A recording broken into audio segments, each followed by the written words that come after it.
Howdy, everybody, and welcome back to another episode of Malenia's Arsenal, the series where we fight Malenia in G7 with every single weapon. And this episode we'll be using the Zamor curved sword. Before we get into that, I'd just like to ask if you guys enjoy the content, please do think about leaving a like and subscribing if you want to see more. Leave a comment if you want to help choose a weapon. Now let's get into this, shall we? The Zamor curved sword, weapon wielded by the Knights of Zamor, who earned great renown during the war against the Giants. In apparent I can't read. An apparent devotion to winter, the curved blade is styled after an icy wind and imbued with a powerful frost effect. So it is the only curved greatsword with this moveset. It is also...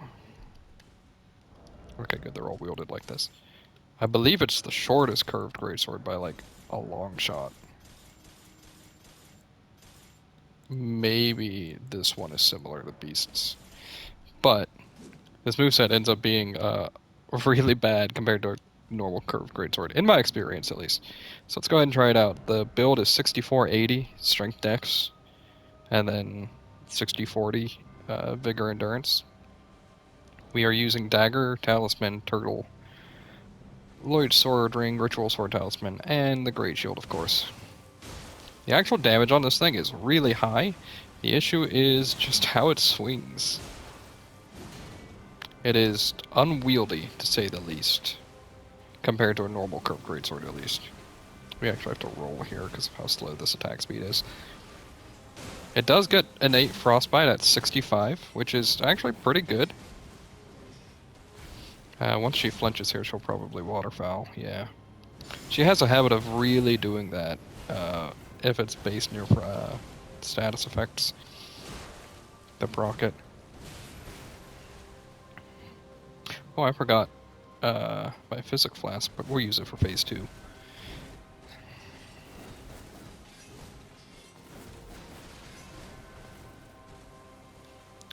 You do a little spin during it, which makes it really awkward to time. And it has, again, it has some of the lowest range of all the curved greatswords. But along with that, it's just got low range compared to like most weapons. It's closer to that of a straight sword in length. And the normal curved greatsword moveset usually leaves you lunging, but this one doesn't lunge. So you miss out on more range than you would think. Overall, the damage is good, especially considering that you also get frostbite. You just have to be prepared to handle the awkward moveset. But if you can use that, you get a weapon with an amazing Ash of War and actually really high damage that doesn't have to be split damage for, which is rare for cold. So like it comes with a lot of benefits.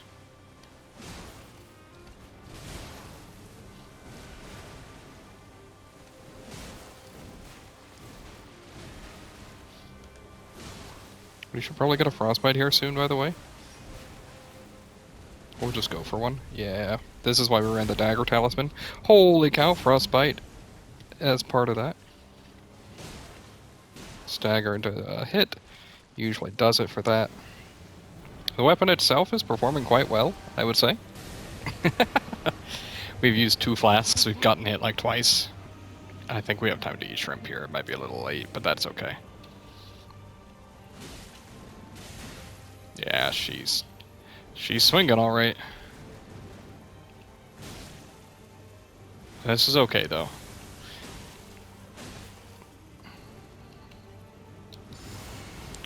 Even if you use it a little early, getting hit like 3 times is still better than, like, most other setups.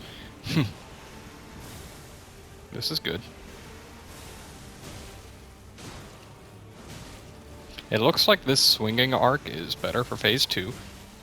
Quite a bit better, just due to how she moves.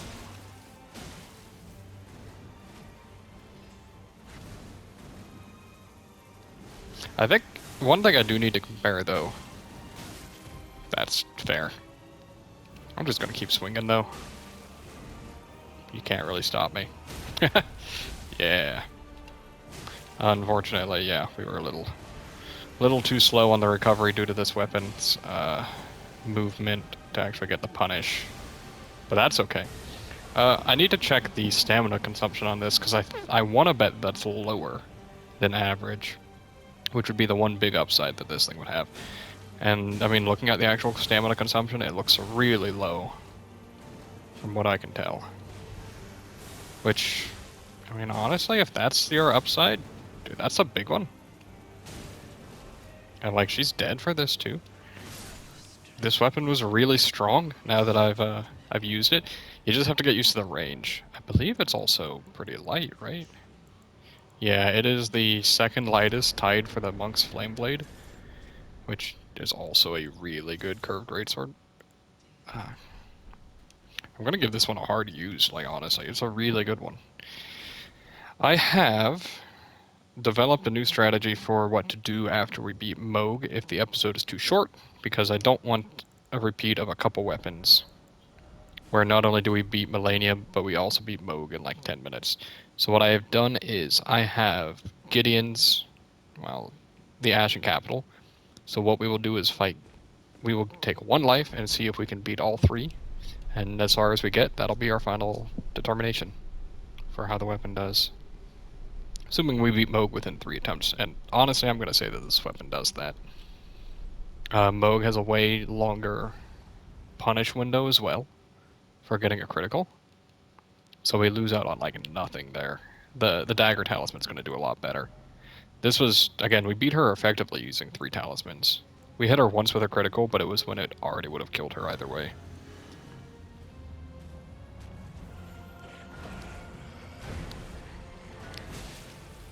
Yeah, look at that damage. That's very large damage. Holy cow, dude.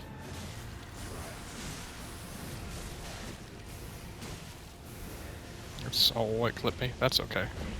Oh, he's actually being nice, though. Yeah, that hit me. That's okay. We'll just take the crit then. Ooh. Shoo. That's big crit damage, huh?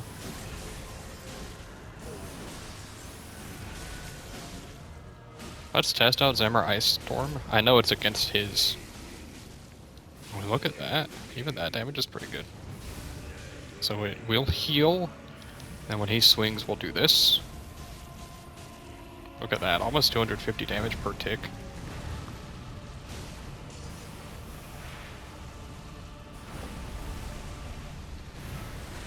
That's not where you want to be, very clearly.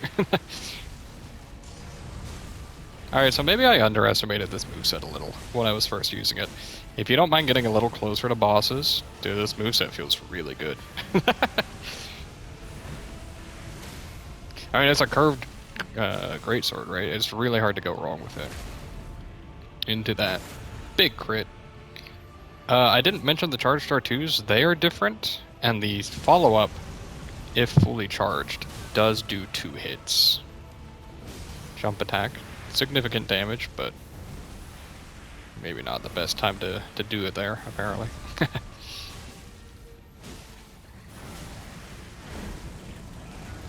I mean, again, this is why I prepared the other thing. What, we beat Malenia first, right, and Moog, and we demolished both of them. Dynasty. I mean, that's really good. Moog win. And then let's go ahead and travel to Lanedale. Unfortunately, my only issue with this is that there's not a Grace close to him, so we have to run to him, but it's not a very far run, at least. Oh, I forgot to even use a rune arc there.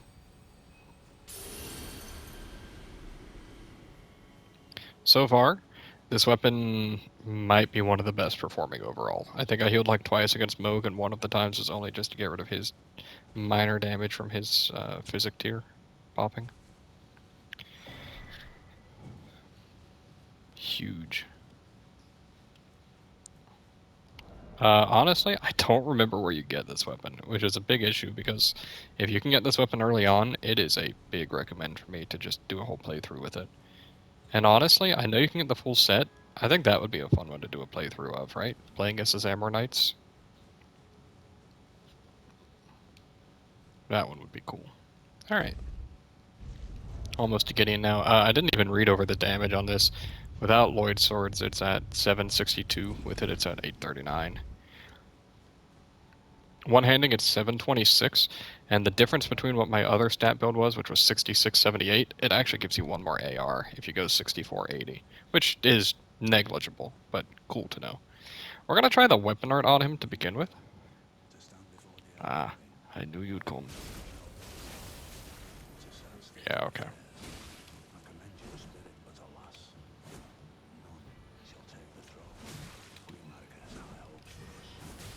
Please don't do that.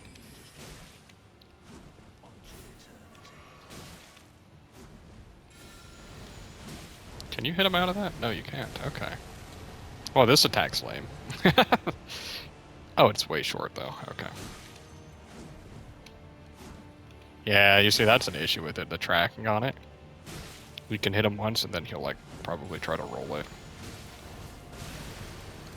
Does that combo? Oh, yes, it does. And it hits pretty hard, too, I gotta say. Unfortunately, it's Gideon. I know he can actually be a tough fight. Looks like you just kind of have to combo him. Like, he guaranteed dodges.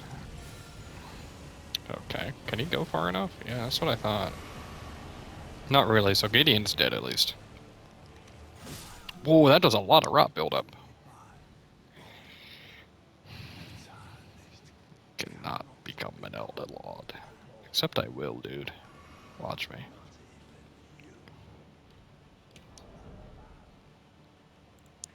I haven't been paying attention, so let's see. That's that.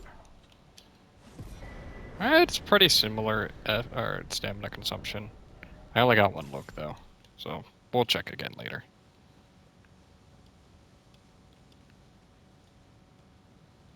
You guys know if Vow the Indomitable works on Godfrey or not? Because honestly, I don't know. And if it doesn't, well... And I mean specifically for his big Earthquake attack, I feel like that it might actually work there. We only used one tick of FP, we're just... we should stock up, it's fine.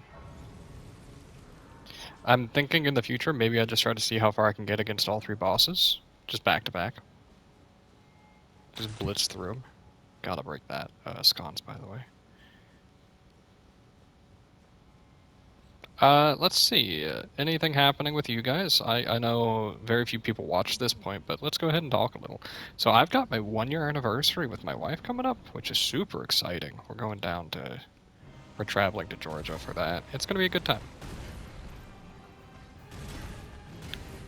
I don't know if you guys are into arcades and stuff. I mean, we're not just doing arcades, but that's part of it. There's a sports complex there. It sounds really fun. Oh, I almost just died there. Let's go ahead and heal. He hits really hard at NG7. I didn't realize that.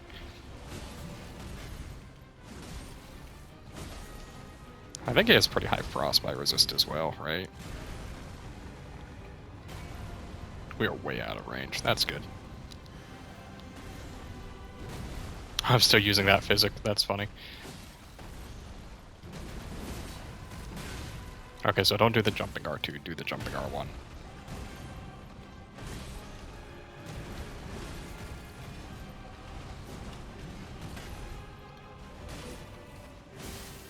Ooh, frostbite. Oh, holy cow, dude. He does hit super hard in this phase. Or in G7. He's about to go to phase 2, though. I might just be able to push him.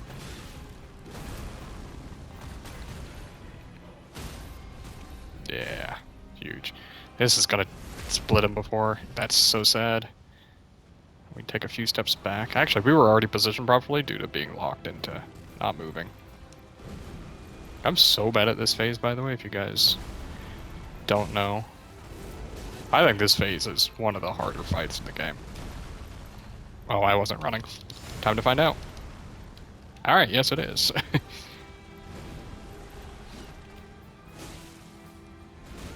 Whoa! I'm so sorry.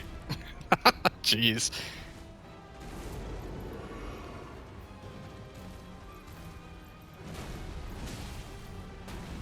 Hey, don't leg sweep me.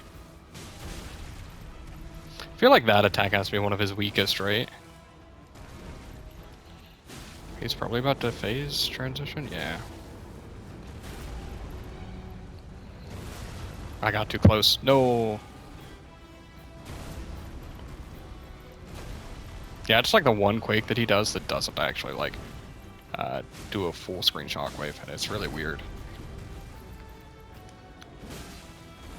Tried to get a stance break, it didn't work.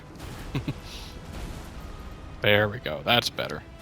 Also, I was way off on the timing before, too, for the Vow of the Indomitable. My point is, it lasts way longer than his attack does. We're just gonna run away and heal. I remember when that timing used to be just awful. Kill? Wow. That wasn't so bad, right? That is one of my worst fights, I think. I think Radagon's going to be a bit of an issue, but we'll see. We are blitzing through this. This weapon is incredibly good, I gotta say. Although, let's change this to, like, anything else, huh? What if we just do that one? Now, I recently figured out, or recently learned that with Radagon, he gives you, like, just free hits right at the start, so you're best doing your physic and stuff outside of the fight, even if that wastes a few seconds on it. Because you get, like, 4 to 6 free hits depending on the weapon. Well, I guess 2 to 6, because some weapons are incredibly slow. But so you just rush him.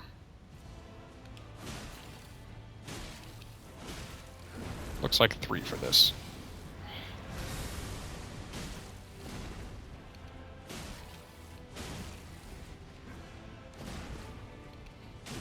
Feel like I don't know how much stance damage bonus it is. Ah, that much. A lot. You guys will learn if you ever get to see me watch, or get to see me fight Radagon a lot. I'm not very good at the, that was weird. Orb. Not orb, the, like, multi-hit attack he has, so 3-hit this thing. I'm not good at dodging it to punish. I don't know how to dodge that part. Whoa, that's how. That's the first time I've ever dodged that. Does it feel like he's giving this fight to me, to anybody else?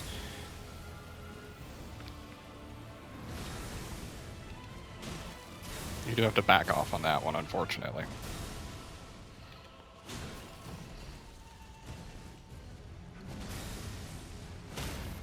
Oh my goodness gracious, I didn't get the back, or the... You can only stab him in the front, actually. Am I going crazy with this weapon? This weapon feels like way too good. This thing just, like, beat Radagon. Because I swear I'm not that good at that fight. This thing is actually just a machine.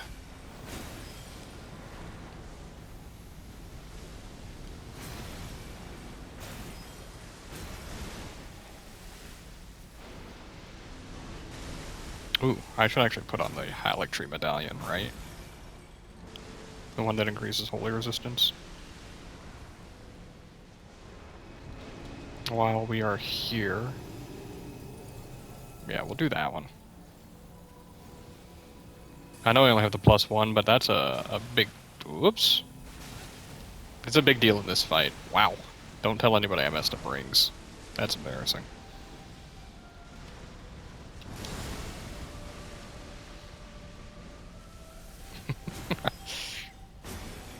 Oh, I'm getting hit. No, I'm not. Okay, way too early. I want to try out Vow of the Indomitable a little more. I like to believe it's really good these days. Are you seeing the chunks we're doing to even Elden Beast, though? Like...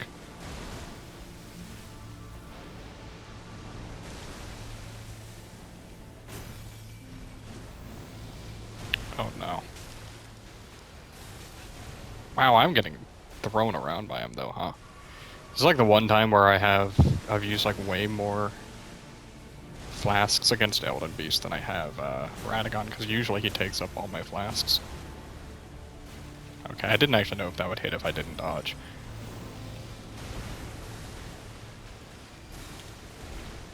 I also didn't realize you had to roll away from that attack until now. Thank you.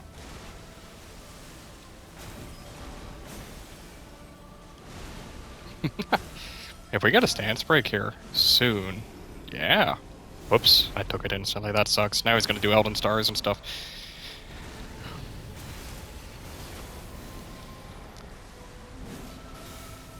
Anybody know how to dodge this, by the way? Because I sure don't.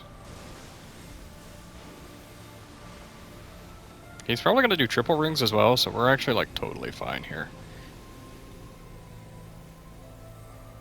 Guys, I gotta say, this weapon's like really strong. Doesn't he, yeah, resurface before the... I'm thinking this might make the some episodes a little too long if I actually get this far. With like a bad weapon, so to say. We'll just heal close up, not afraid. But even still, we've only used like 6 flasks so far, which is not a lot. Against Elden Beast, that is.